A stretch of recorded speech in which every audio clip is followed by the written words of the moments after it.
The only reason I started liking them later is I realized I don't have to cook.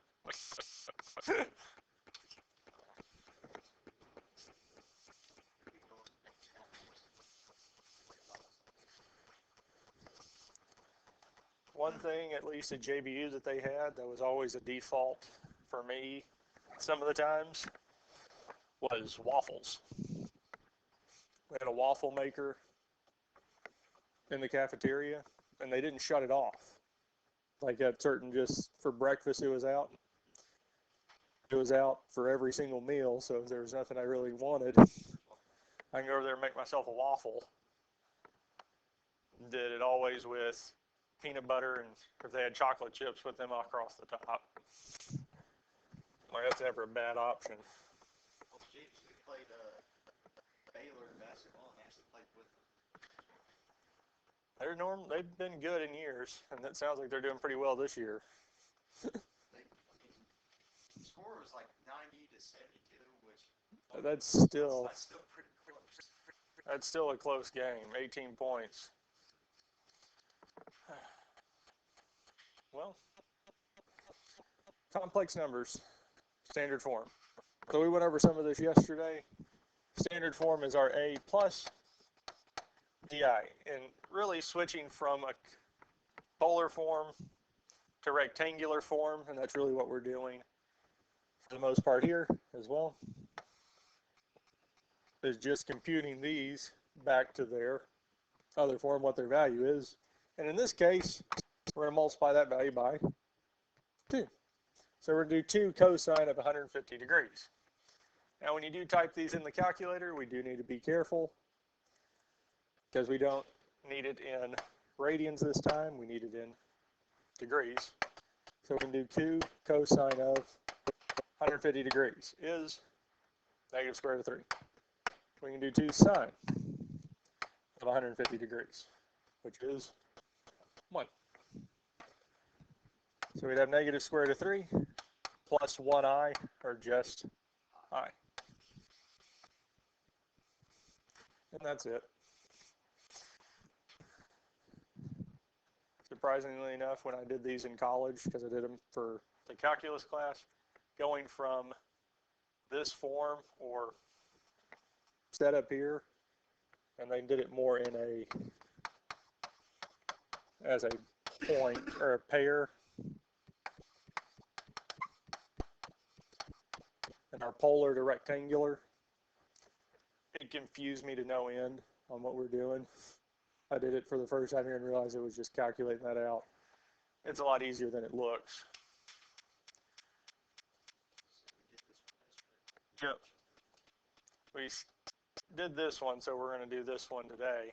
And it's the same type thing. We're going to multiply the square root of 8 by cosine of negative pi over 3, and then the square root of 8 by our sine of pi over 3, well, negative pi over 3. So in the calculator, we do need to switch it back over to radians. And we're going to do second square root of 8 cosine, the extra parentheses, negative pi over 3 square root of 2. Second square root of 8 sine negative pi over 3 is negative square root of 6. So 2 minus I square root of 6.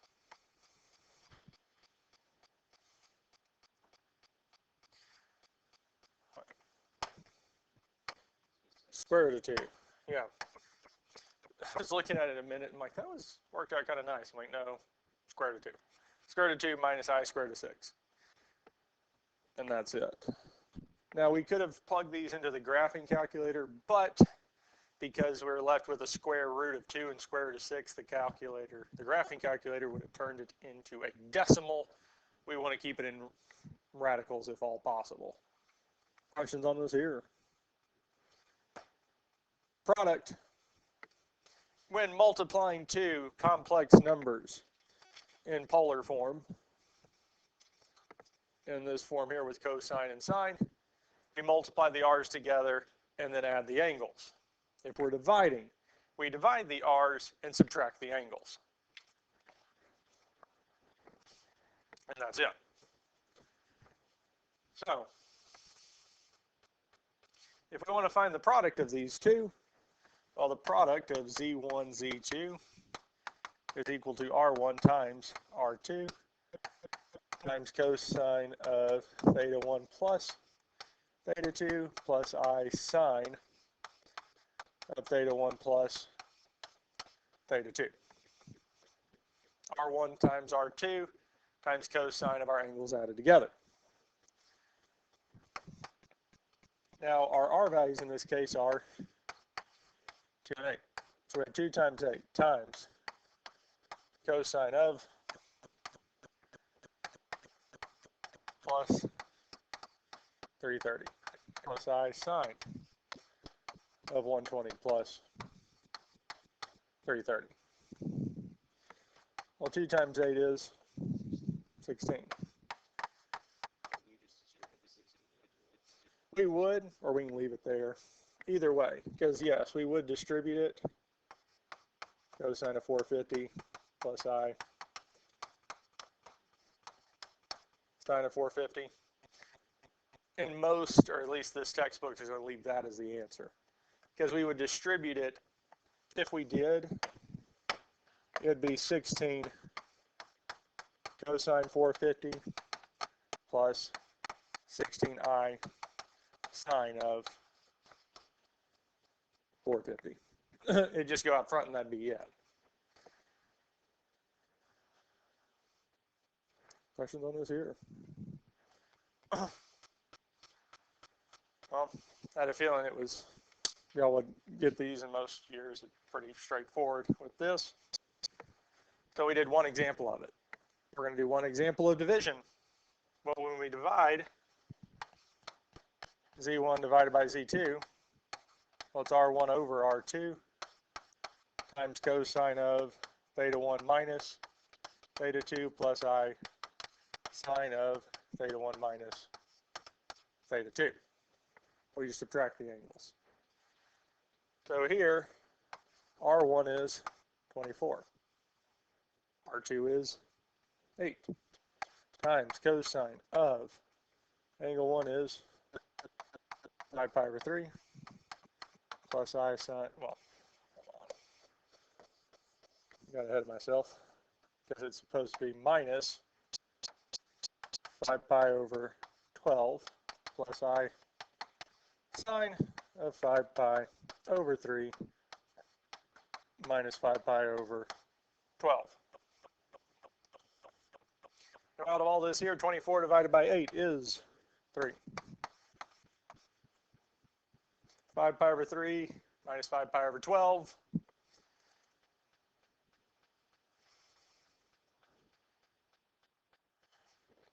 Five over 4? 5 pi over 4?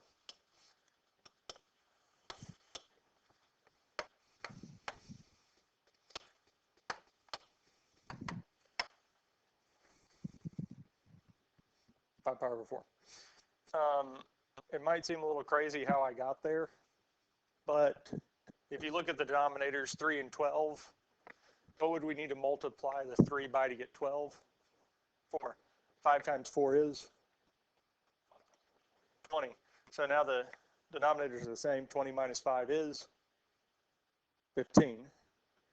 15 and 12 have a common factor of, so 3. Have a common factor of 3. 15 divided by 3 is 5. 12 divided by 3 is, that's where I was getting the 4 from, and we get that there. Now, do you need to be able to do that to solve these here? No.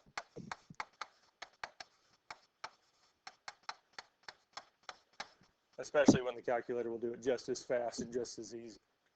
Well, it's not, and sometimes faster than we can do it or process. Questions on this here? Be ready for the next thing. That's it. Yeah.